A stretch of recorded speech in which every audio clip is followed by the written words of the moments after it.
All righty. Welcome to another edition of Politics Alive with Neil. So yeah, let's just get right into it. So I'm actually going to talk about some of the mainstream media elites reacting to Tucker Carlson, but let's see, how did we get here? So this whole thing, well, I don't know when it started decades ago, if you really want to get into the deep state and the establishment class and the managerial class and the elites. But in a short timeline, news relating to this is Dominion Voting Systems, which is a voting machine company, sued Fox News for $1.6 billion, which, first of all, is cuckoo crazy because I don't have the exact numbers, but I believe that Dominion is valued at around $29 million, the entire company.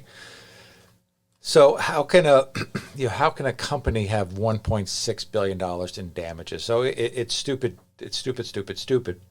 But basically, what happened is Dominion said that Fox, although they didn't really push, or they didn't really, full on push that the election was rigged, they had on guests. They repeatedly had on guests that said the election was rigged.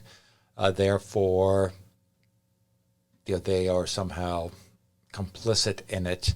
And then supposedly even worse, in the discovery phase of the case, some text came out. So some of the hosts did not believe that the election was rigged, but nonetheless they had these guests on, as if having on guests that your hosts don't disagree with should be a crime. I think I used to listen to a show called Art Bell Coast to Coast, and they would have on people that believed they were abducted by aliens. They had a guy that claimed he shot a Bigfoot, and that the Bigfoot spouse was tracking him. They had a great guy that I loved, Father Malachi Martin, that talked about there were Satanists in the Vaticans and there was secret satanic rituals going on. They had people on there talking about the hollow earth, that the earth is hollow. Now, let's say it came out, and Art Bell, the host, always treated them with respect and just heard them out. He didn't push back at all. Now, let's say we found out that host didn't believe that. Does that mean he could be sued? No, it's stupid. Of course, you don't have to agree with whatever your guests say. You don't have to fight with your guests. You don't have to contradict them. The whole point of having, and even in a modern media sense, Howard Stern used to have this guy, Daniel Carver, come on, who was a grand something or other in the KKK, and Howard would have him on for entertainment value. And of course, sometimes he'd push back, but sometimes he'd just let him ramble, So clearly Howard Stern, a Jewish man, did not agree, and his black co-host Robin what's her name? Robin Quivers did not agree with the KKK guy, but there's nothing wrong with having on someone that has opinions that you don't agree with, just because they're entertaining, because maybe they have something to say, maybe you don't know. So in the case of Fox, they had on a bunch of people. Some of them were lawyers saying that there was election fraud. And at the time, it was a big mess, that election, the 2020 election. So we didn't really know whether there was fraud or not. And if there was or there wasn't, we didn't know to what degree. So it wasn't really crazy to put these people on, even if you didn't necessarily agree with them. But apparently that was a problem. Let's talk about election fraud in 2020. Was there election fraud? Yeah, of course.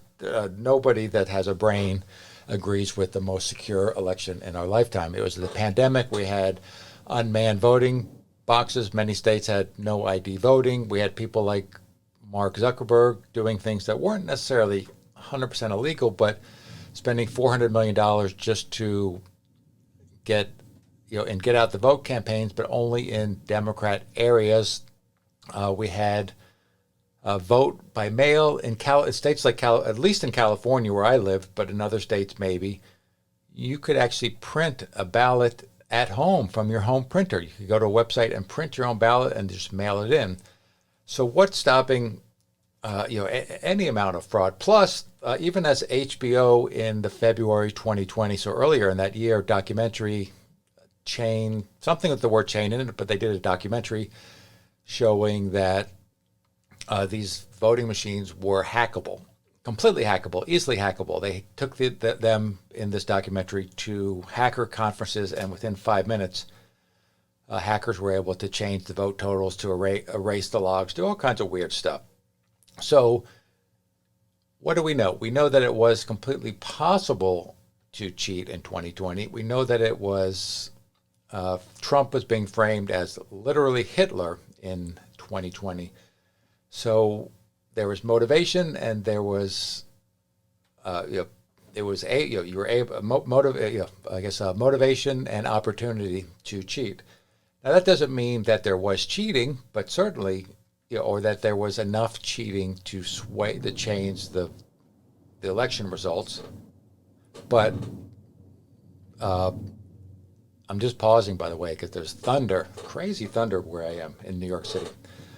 So it was certainly worth looking into. It wasn't crazy. Plus, not to mention, all the polls at the time showed Trump easily winning, and then he lost supposedly by 5 million votes. Now, personally, I don't think that it was necessarily enough to change the election results, but honestly, we just don't. I don't know. We'll never know. There's just no way to know. Plus, there's all sorts of issues with the voter rolls and just all sorts of nonsense has been going on. And all of this stuff could be ended if we just simply had voter ID, paper ballots, same-day election. Oh, yeah, last thing. And then, of course, we had, we didn't have vote. We had two weird things. We didn't have voting day. We had, up to two, in some areas, you could vote, you had voting 2 months. So you could vote for a period of 6 weeks or 8 weeks, a month, depending where you were. So we didn't really have voting day. So that's kind of weird that we had a month when you could vote. And then, and also in some areas, we didn't get the final results for weeks either. So why was it taking weeks to count ballots? So there was some weird stuff going on. So once again, it doesn't prove that there was election fraud, but it does prove that having on guests to talk about it, and also it's something the voters were interested in, was, certainly a reasonable topic for opinion news. But the elites don't like any questioning of the election, so they're running the system, they're running the justice system.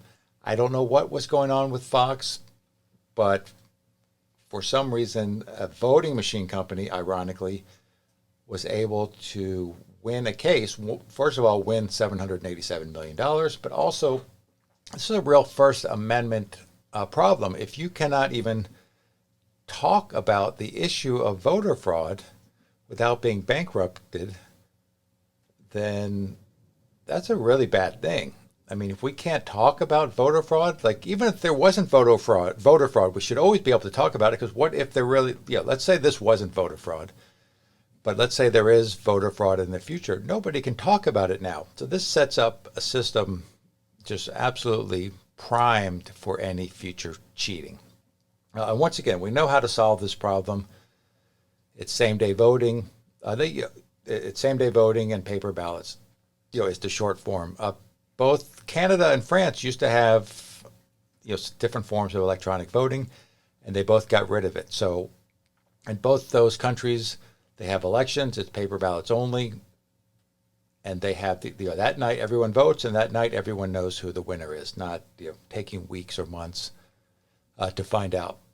So anyway, so that happened. So that's really bad on a whole bunch of levels. And then, sort of in the wake of that, Fox News fired Tucker Carlson. So Tucker Carlson is by far the most popular host in all of cable TV. And he has an opinion. He's pretty mild, pretty mild opinions, sort of right wing, but not, just sort of populist stuff that everyone believes.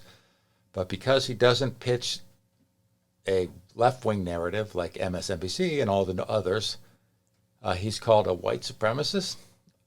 Literally, his message is not, and he says it all the time. Let's not judge people. Let's judge people on their actions, not on some sort of immutable characteristics like skin tone or nationality, or national origin.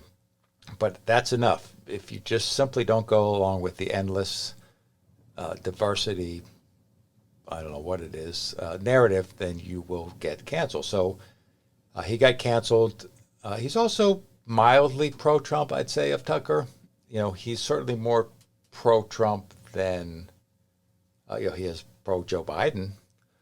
I think I would bet, given his druthers, Tucker would probably be happier with somebody like a Ron DeSantis, but Ron DeSantis has no shot. So Tucker's pro-Donald Trump, as if that's like half of America.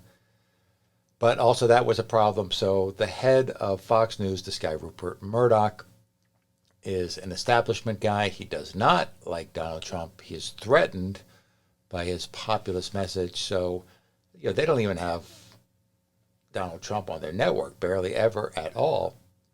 And then Tucker, with the election coming up, I think they just decided, you know what? We are just going to be establishment. We're going to soften our message. We're going to become even more milquetoast conservative, in quotes. And they fired Tucker Carlson. So, of course, the media elites had something to say. So I'm just going to read a little bit of this column. This is this guy, David French. So he's the New York Times, the establishment paper. He's the New York Times conservative writer. And I say that, with, I'll put air quotes, a conservative writer, in the sense that this guy is a hardcore anti-Trumpist. He has no problem with BLM or any of these hate groups on the left, but he does sort of push for sort of this intellectual, let's not get our hands dirty, let's not actually fight, let's just talk about ideas off in the corner and let the left wing rule everything. So here is David French's column about Tucker, which I'm reading it not because it's David French's opinion exclusively, but this is a real insight into how much of the establishment media thinks, the left, the elites think about somebody like a populist like Tucker Carlson. All right, yeah, so it starts off with the headline, Tucker Carlson was both more and less important than you think. Once again, this is David French. He starts off by saying, to understand the importance and unimportance of Tucker Carlson, it's necessary to rewind the clock all the way back to the period just after Donald Trump won the 2016 election. It's easy to forget now that Trumpism is so well known, or forget now that Trumpism is so well known and understood, but many conservatives didn't quite know what the Trump years would bring. We knew who Donald Trump was, but we didn't know what Trumpism would be. With all due apologies to the book of Genesis, Trumpism was, quote, without form and void, unquote. We knew Trump was more populist, more dishonest, and more cruel than the typical Republican, says David French, but we did not know whether the GOP would become more like the man or if the man would become more like the GOP. They hoped that he would just turn into a rhino and just do whatever the party wanted him to do. Tucker Carlson, was a key in answering the question. He helped divide the GOP to be just as cruel, just as dishonest, and sometimes even more populist than Donald Trump himself. Initially, there were good reasons for confusion about Trump and the GOP during the campaign. He was all over the map ideologically. He repeatedly stated his support for universal health care before decisively backtracking. In a 2016 Republican debate, he declared that Planned Parenthood does wonderful things having to do with women's health, a position that was an anathema to an anti-abortion party, or I would call it a pro-life party. His foreign policy statements were often both irrational and fantastical.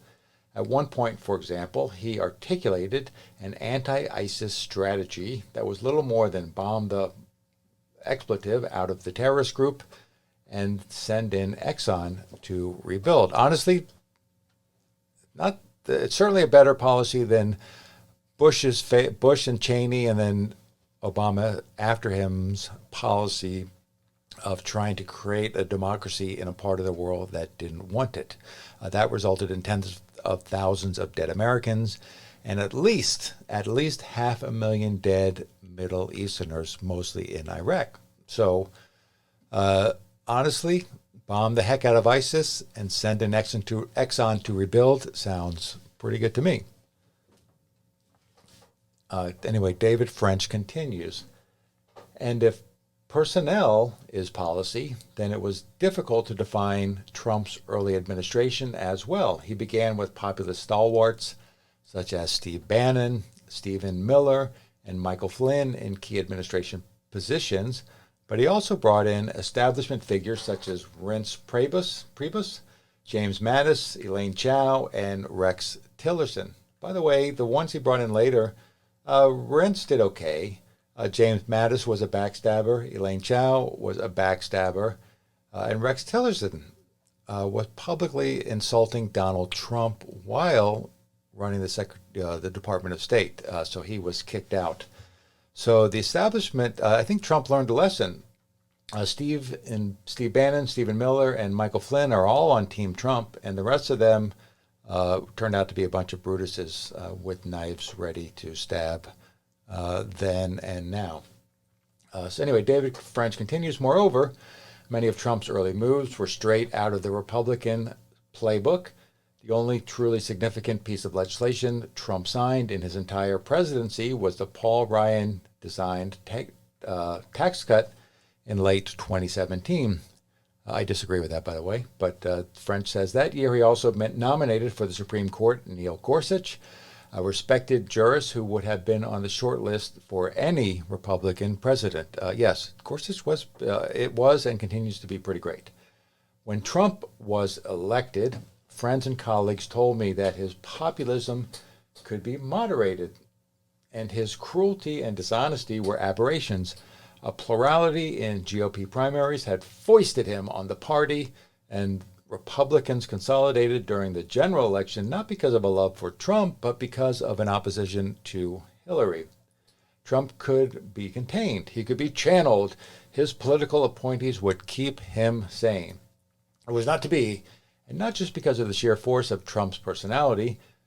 Tucker Carlson played an important role. Before Trump, Carlson was a longtime fixture on cable news. He'd been around both conservative and mainstream media for a very long time, and hardly anyone considered Tucker a populist, much less a Trumpist. I'm just going to add, Tucker's been a populist for a long time. He definitely wasn't a Trumpist.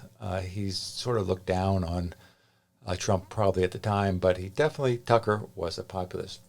Tucker was known, however, as an opportunist and for enterprising and dishonest members of the infotainment right. The Trump era was a cornucopia of opportunity. Trump's ideological incoherence wasn't a problem. It was a vacuum that could be filled with ideas that identified and fed his resentments. In fact, says David French, Trumpism was never truly about ideas. It was a vague amalgam of Trump's ethics, attitudes, and grievances.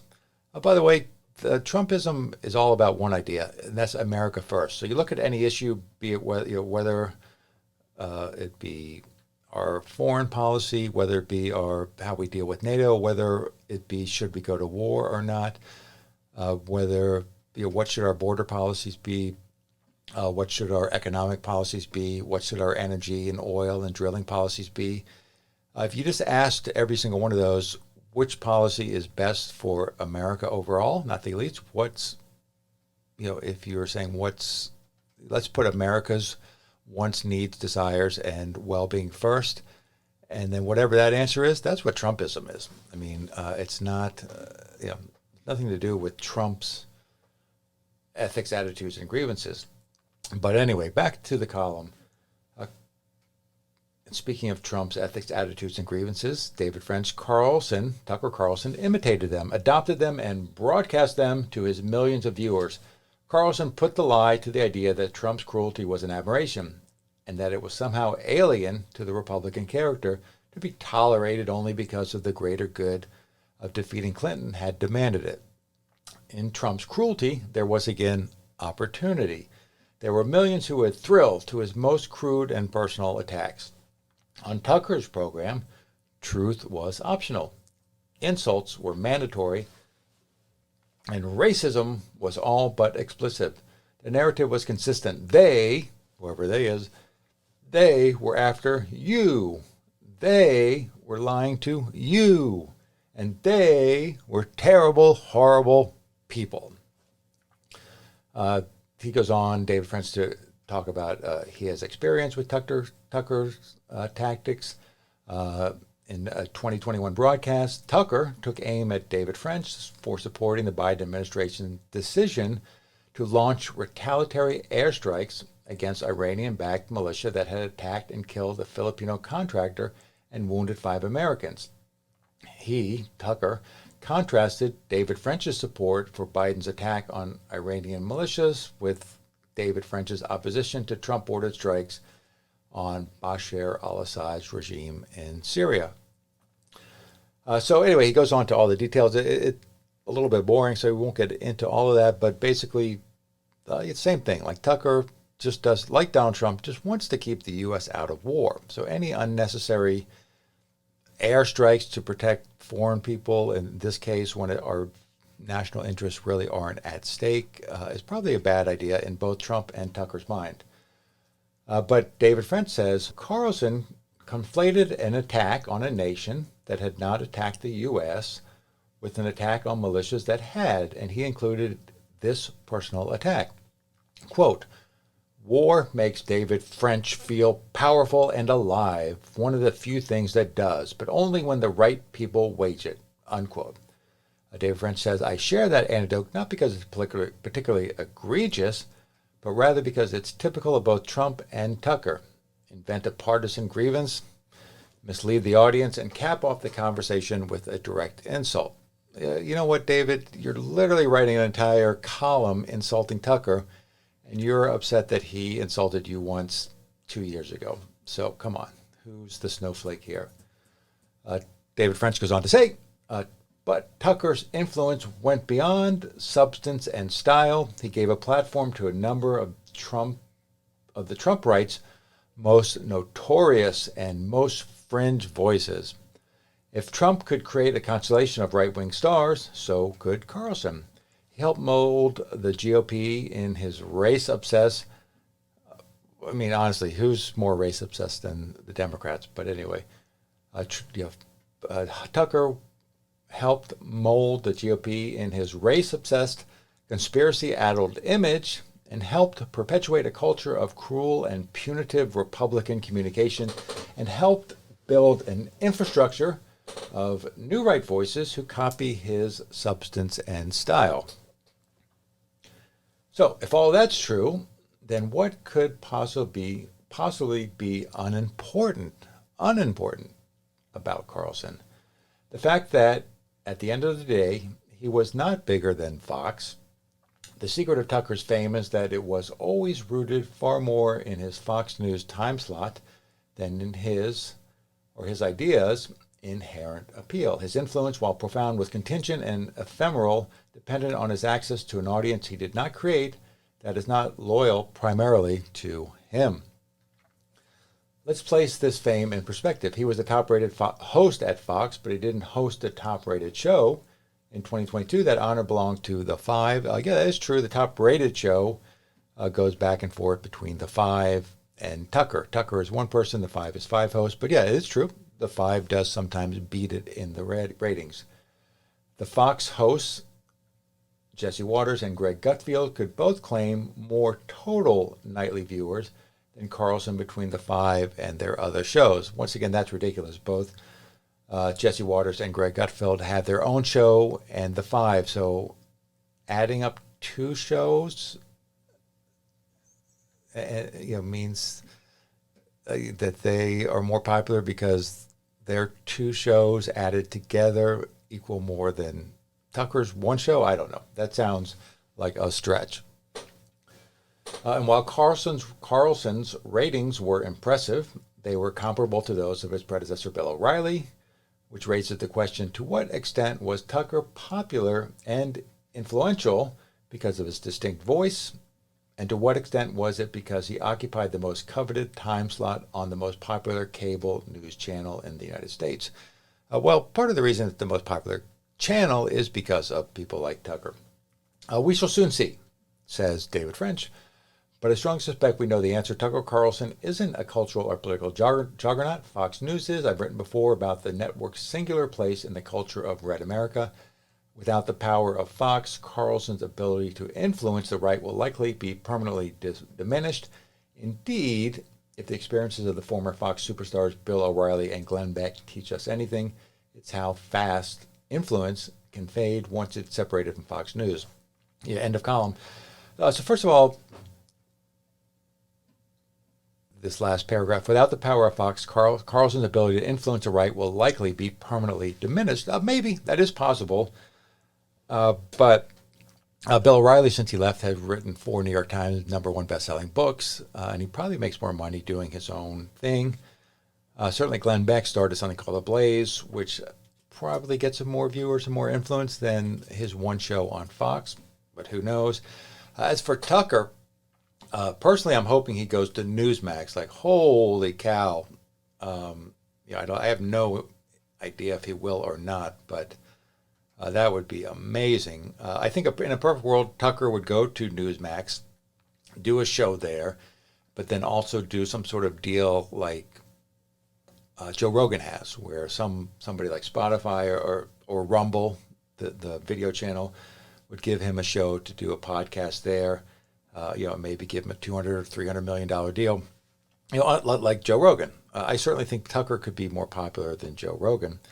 So anyway, we'll see what happens with Tucker. But the reason I brought up this whole, or one of the reasons I brought this up was Tucker got fired, and there are people on the left, supposed journalists, people that care about journalism and freedom of speech, that are cheering. They're literally cheering that somebody got silenced and kicked off. And make no mistake, he got kicked off because he shared opinions that weren't the proper opinion. So basically, he got censored. There was a lot of pressure.